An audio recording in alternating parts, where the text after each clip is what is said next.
नमस्कारम Telugu learners. तो चलिए आज कुछ नए वाक्य सीखते हैं।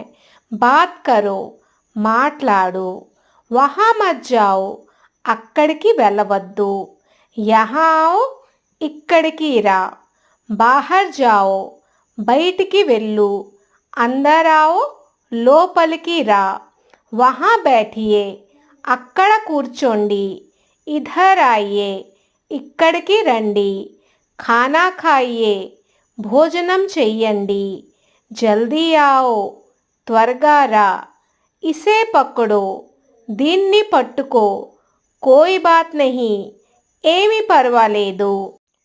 कौन आया है या फिर कौन आए हैं, ఎవరు వచ్చారు। मैं कब आऊं, నేను ఎప్పుడు రావాలి। तुम कब जाओगे, నువ్వు ఎప్పుడు వెళ్తావు। తెలుగు सीखने के लिए चैनल को सब्सक्राइब एवं वीडियो को लाइक करना ना भूलें। नमस्कारम।